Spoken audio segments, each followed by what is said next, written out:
पदं महन्तं गोविन्द योगेन्द्रमहाशिष्यं श्रीशङ्कराचार्यमहास्य पद्म पादं च हस्तामलकं च शिष्यं तं त्रोटकं वार्तिककारुण्यात् तस्माद्गुरुं सन्ततमानतोऽस्मि। श्रुति स्मृति पुराणानामालयं करुणालयं नमामि भगवत्पादं शङ्करं लोकशङ्करं शङ्करं शङ्कराचार्यं केशवं बादरायणं सूत्रभाष्यकृतौ वन्दे भगवन्तौ पुनः पुनः। ईश्वरो गुरुरात्मेति मूर्तिभेदविभागिने व्योमव्याप्तदेहाय दक्षिणामूर्तये नमः। ॐ पूर्णमदः पूर्णमिदं पूर्णात् पूर्णमुदच्यते पूर्णस्य पूर्णमादाय पूर्णमेवावशिष्यते।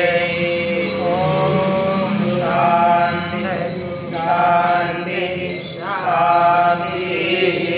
ईशावास्यमिदं सर्वं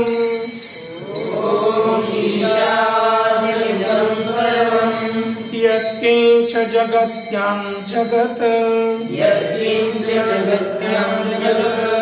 तेन त्यक्तेन भुञ्जीथा मा गृध्रः कस्यचित् धनम्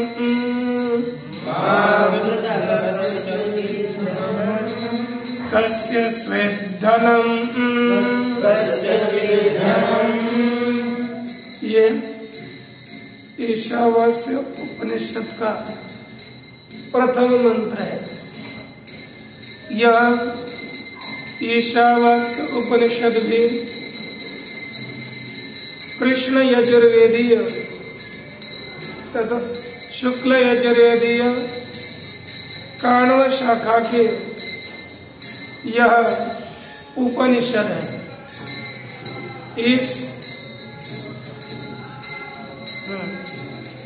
उपनिषद का नाम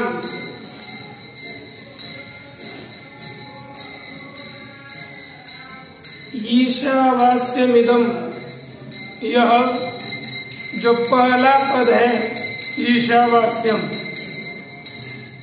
उसी से ही मंत्र में ही ईशावास्यमिदं सर्वं यत्किंच जगत्याम जगत, यह पूरा मंत्र है। इस मंत्र का पहला वाक्य जो ईशावास्य पद दिया, उसी से ही इस उपनिषद का नाम ईशावास्य ऐसा रखा हुआ है। एक शुक्ल यजुर्वेद की माध्यन्दिनी शाखा और शुक्ल यजुर्वेद की काण्व शाखा, ऐसी दो शाखाएं हैं। उन दो शाखाओं में इनमें से शुक्ल यजुर्वेद के यह काण्व शाखा की उपनिषद है। आरंभ में पूर्व पृष्ठ में पहले यहाँ पर यदि कदाचित हो तो माध्यन्दिन शाखा के भी मंत्रों का यहाँ पर कथन किया होगा।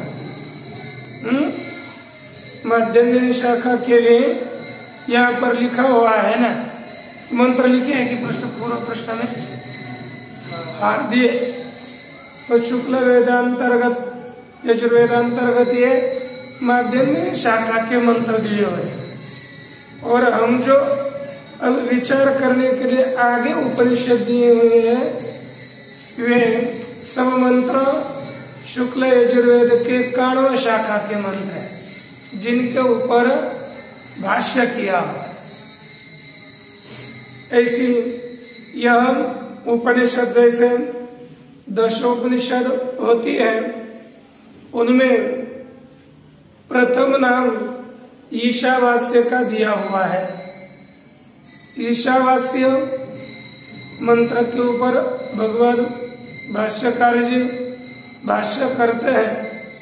उसके प्राक प्रत्येक उपनिषद के आरंभ में इन पुस्तकों में एक उनका शांति मंत्र छपा हुआ है। शांति मंत्र ये अलग अलग वेदों के अनुसार उनके अलग अलग शांति मंत्र आरंभ में दिए जाते हैं। इस उपनिषद के और बृहदारण्य उपनिषद के आरंभ में यही शांति मंत्र है। दोनों का एक ही शांति मंत्र है।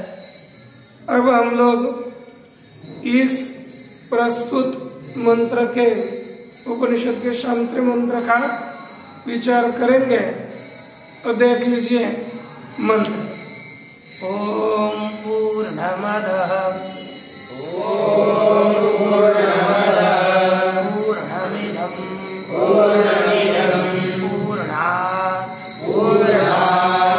पूर्णमुदच्यते पूर्णस्य पूर्णमादाय पूर्णमेवावशिष्यते। यहाँ पर शांति मंत्र ये मंगलाचरणात्मक मंत्र है। किसी भी ग्रंथ के आरंभ में मंगलाचरण करना चाहिए, ऐसा प्रघात है, ऐसी परंपरा है। ये क्यों मंगलाचरण किया जाता है तो आपको दो पता है। समाप्ति कामो मंगलम आचरे अथवा विघ्न ध्वंस कामो मंगलम आचरे। यहाँ पर या टिप्पणी में भी लिखा हुआ है आपके विद्युत्पत्तो अंतराय विघाताय आदौ शांति मंत्रम पठते। आरंभ में विद्या के उत्पत्ति में जो अंतराय है अर्थात विघ्न है, उन विघ्नों के नाश के लिए शांति मंत्र का पाठ करते हैं। शांति मंत्र का पाठ किया जाता है। यहाँ पर पूर्णमदः यह मंत्र प्रतीक रूप से लिया। इसका हम अब विचार करेंगे। पहले इस मंत्र का अर्थ करते हैं। तो देख लीजिए यहाँ लिखा अस्य अर्थः। अधः यहाँ पर एक पद है अधः पूर्णम इदं पूर्णम पूर्णात् पूर्णम उदच्यते। ये सरल अन्वय दिया कि अधः पूर्णम। अधः पूर्णम अर्थात यह पूर्ण है। इदं पूर्णम, यह आप देखा होगा इदमस्तु सन्निकृष्टे परोक्षे तदिति विजानीयात्। पुनः एतद्वर्ती एतद समीपवर्ती एतद है और असौ आदस इदमस्तु सन्निकृष्टे, यदि आदि से भी प्रकृष्ट में आप है अर्थात दूर के व्यक्तियों का बोधन करने के लिए आदस सर्वनाम का प्रयोग करते हैं। इसलिए अर्थात आदस दूर की व्यक्ति हो, दूर की व्यक्ति कदाचित परोक्ष भी हो सकती है। इसलिए टिप्पणी में लिखते हुए लिखा अतः तत्पद लक्ष्यम ब्रह्म आकाशवद व्यापी। इतना आधार आध दूर के व्यक्ति को बताया तो क्या बताया? तत्पद लक्ष्यभूत ब्रह्म। यह अधः शब्द का अर्थ है। अधः पूर्णम अर्थात जो व्यापक ब्रह्म है तत्पद, जैसे तत्वमसि इस वाक्य में कितने पद है? 3 पद। एक तत्, दूसरा तीसरा असि। पहला कौन सा है? दूसरा, तीसरा। तो तत्पर यहाँ पर तत् और अध ये समानार्थक है। तत्पद का लक्ष्य जो ब्रह्म है वही अध पद के द्वारा बोधित किया। अब क्या हो गया? अध पूर्णम। इसका अर्थ क्या हो गया? अध अर्थात तत्पद लक्ष्य बुद्ध ब्रह्म पूर्ण है। ठीक ना? दूसरा है इदम पूर्णम। क्या बताया? इदम पूर्णम अर्थात यह। अब आगे लिखते हैं। अब ये पूर्ण का तात्पर्य दिया आकाश की तरह व्यापक है। ध्यान में है ना? ये तत्पद लक्ष्य ब्रह्म ये कैसा है? आकाश की तरह आकाशोत्सर्गतश्च नित्य। इस श्रुति से उसकी व्यापकता बताई हुई है। पुनः लिखा अपरिछिन्नम इति यावत। कैसा है ये? अपरिछिन्न है। ब्रह्म अपरिछिन्न है। अब द्वितीय पद आता है इदम। इदमस्तु सन्निकृष्ट। सन्निकृष्ट कौन है? जीव है ना? सन्निकृष्ट है जीव, इसलिए लिखा इदम च अर्थात त्वम पद लक्ष्यम जीव स्वरूपम अपि पूर्ण। दोनों भी पूर्ण बताए गए। ये तत्पद लक्ष्य भी पूर्ण है और त्वम पद लक्ष्य भी पूर्ण है। अब यहाँ पर एक शंका करी। ये कहते हैं कि समझो तद का अर्थ हो गया कि निरुपाधिकम परोक्षम तत्पदार्थ रूपम ब्रह्म वो पूर्ण है। जो उपाधि रहित परोक्ष तत्पद लक्ष्य भूत ब्रह्म है वह पूर्ण है। और द्वितीय इदम पूर्णम।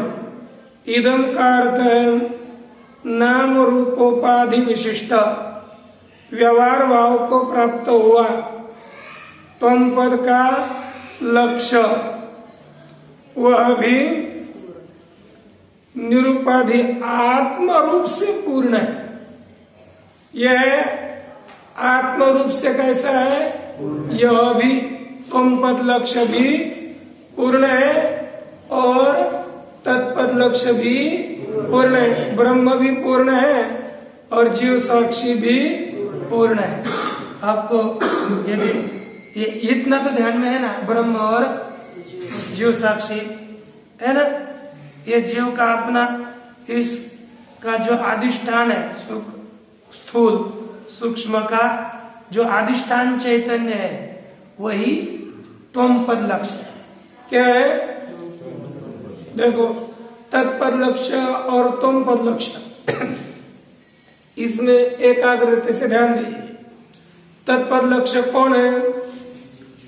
ईश्वर अधिष्ठान चैतन्य ब्रह्म। ईश्वर किसे कहते हैं पता है? नहीं? माया विशिष्ट चैतन्य को इतना ध्यान में रहेगा। माया में प्रतिबिंबित हो अथवा माया विशिष्ट चैतन्य ईश्वर है और अविद्या विशिष्ट चैतन्य जीव है। ये ध्यान रहेगा। माया विशिष्ट चैतन्य ईश्वर अविद्या विशिष्ट चैतन्य जीव है। उन माया विशिष्ट चैतन्य और अविद्या विशिष्ट चैतन्य इसमें माया को निकालो और अविद्या को भी हटाओ तो कौन बचेगा? केवल चैतन्य। विशेषण चला गया तो विशिष्ट बचता है। हाँ? तो क्या बचेगा? चैतन्य।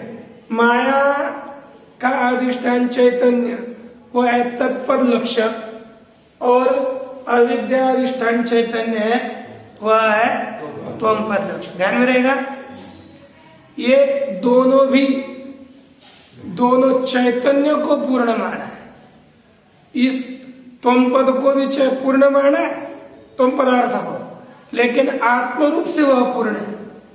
कैसे पूर्ण है? आत्म से। ये दोनों भी चैतन्य आत्म रूप से ही पूर्ण है, विशिष्ट रूप से यह पूर्ण नहीं है।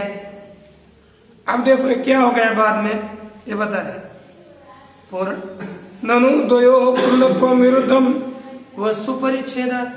अब देखो दो पूर्ण हो सकेंगे क्या? देखो मैं यहाँ पर बैठा, एक अब कह देते हो मैं भी पूर्ण हूं, ये भी पूर्ण हूं, ऐसा होगा क्या? ये पूर्ण अर्थ पूरे तखत में ये पुस्तक पूर्ण है अथवा ये पूर्ण है, ऐसा होगा कभी? कभी नहीं होगा। दोनों में से होगा तो एक ही पूर्ण हो सकेगा, दोनों पूर्ण नहीं हो सकते। तो इसलिए उत्तर देते हैं पूर्णात् पूर्णम उदच्यते। पूर्णात् अर्थात पूर्ण ब्रह्म से ही। देखो आप अलग मत समझना जीव को, क्यों कहते पूर्णात् पूर्णम उदच्यते? पूर्ण ब्रह्म से ही पूर्ण जीव की उत्पत्ति होती है, अलग नहीं। और ये बाहर निकलता है कैसे? औपाधिक रूप से उसको बोलना है, वस्तुरीति से वो पूर्ण ब्रह्म ही है। का पूर्णात् ब्रह्मण पूर्णम एव जैव जीव स्वरूपम उदच्यते उदृच्यते उदेति इति यावत्। क्या होता है? उत्पन्न होता है, ये इसका तात्पर्य है। पूर्णस्य परिणाम संभवेन, इसका अर्थ क्या हो गया? पूर्ण का परिणाम संभव न होने से तत उत्पद्यमान से औपाधिकत्वम एवं, तत उत्पद्यमान से अर्थात पूर्ण ब्रह्म से जो उत्पन्न हुआ जीव, उसको क्या समझेंगे हम? औपाधिक ही। उपाधि से तो अलग होगा, नहीं तो अलग होगा नहीं। इसलिए पूर्ण ब्रह्म से उत्पन्न हुआ जीव वह औपाधिक ही समझना चाहिए। उपाधि के कारण पूर्ण परमात्मा से जीव अलग हुआ है, ऐसी वार्ता है, वस्तु उनमें भेद नहीं। देखो उदाहरण पूर्वक बता रहे, महाकाशात् उद्गच्छतः घटाकाशस्य तथा दर्शन। अर्थात महाकाश से उत्पन्न हुआ जो घट, और क्या बोलते हैं हम? घटाकाश। यह अलग मानते हैं कि नहीं? है ना? इसलिए महाकाश से उत्पन्न हुआ जो घटाकाश वह औपाधिक होगा कि वास्तविक? औपाधिक है। ये महाकाश है, व्यापक आकाश, और घड़े का आकाश किसके कारण हो गया? हो घट रूप उपाधि के कारण उसे घटाकाश कहते हैं। वास्तव उसमें कोई भेद नहीं। तदेव तथ्यम रूपम यत सौदेति निदान भाव पूर्णात् उदृच्यमानम पूर्णम। ये देखो, ये तदेव तथ्यम, घटाकाश का क्या रूप है पता है आपको? हाँ, घटाकाश का क्या रूप है? नहीं पता? देखो घट का आकाश, वस्तु कौन सा आकाश है? वो महाकाश ही। घट में आकाश कहीं दूसरे से आ गया क्या? हमने घट वहां पर बना दिया तो यह आकाश मिला, लेकिन घटाकाश ये कैसा है? महाकाश रूप ही है। अर्थात उस बाकी अलग हुआ, वह अलग नहीं हुआ, वह स्वरूपता पूर्ण ही है। यह लिखा तदेव तथ्यम रूपम यतः स उदेति, वही उसका रूप है जिससे उसकी उत्पत्ति होती है। पूर्णात् उदृच्य निदाना भेदात, क्योंकि कार्य और कारण का अभेद होने से, निदान अर्थात कारण, कारण के साथ अभेद होने से उदृच्यमानम पूर्णम एव इति भावः, उत्पन्न होने वाला पूर्ण ही है। ननु जीव स्वरूप से पूर्णत्वे कुतः तन्नानुभूयते, है ना। जीव स्वरूप पूर्ण न होने पर कहां से उसका अनुभव, क्यों उसका अनुभव नहीं किया जाता? उत्तर देते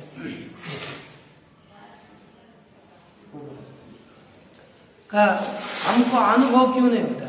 देखो हम भी पूर्ण है और परमात्मा पूर्ण है, तो हमको मैं पूर्ण हूँ ऐसा अनुभव होना चाहिए कि नहीं? होता है क्या? मैं व्यापक हूँ ऐसा अनुभव होता है? नहीं होता। वो अनुभव क्यों नहीं होता? कहते एक काम करना पड़ता है, पूर्ण से पूर्णम आदाय, ये पूर्ण से यत् पूर्णम स्वरूपम तन्मात्रम आदाय। जीव तो स्वरूप तो पूर्ण है, लेकिन उसका आप पूर्ण स्वरूप निकाल ग्रहण करो, अर्थात जो आत्म स्वरूप है उस आत्म स्वरूप को जानो तो क्या होगा? पूर्णम सब पूर्ण ही बाकी रहता है।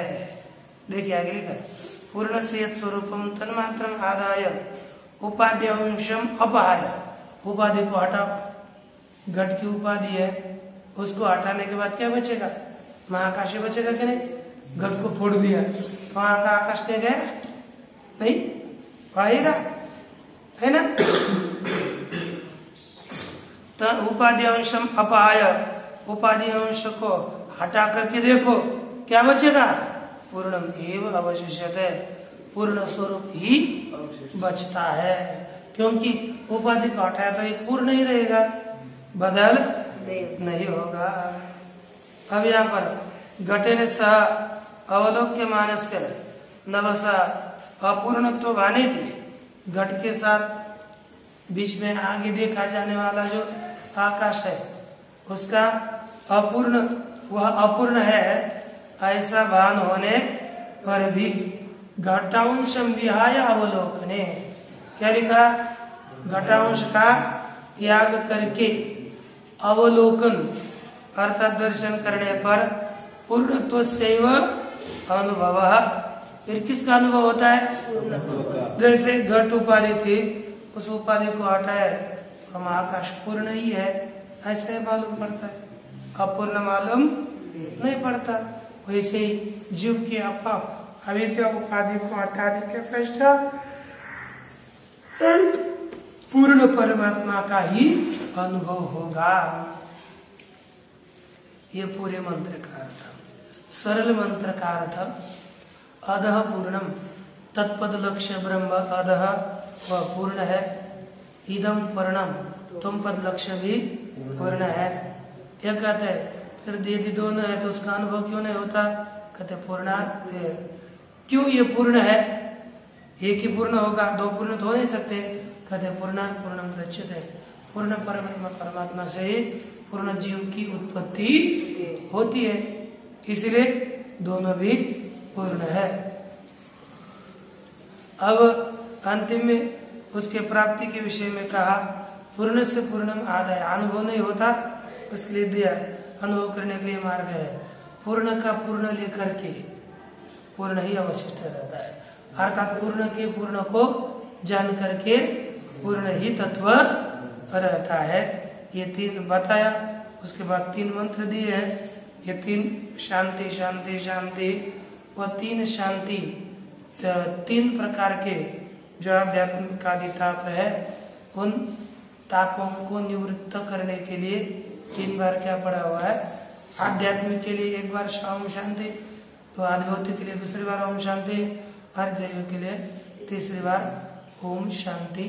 ऐसे मंत्र का पठन किया, बाकी विचार करेंगे तब। ओम पूर्णमदः पूर्णमिदं पूर्णात्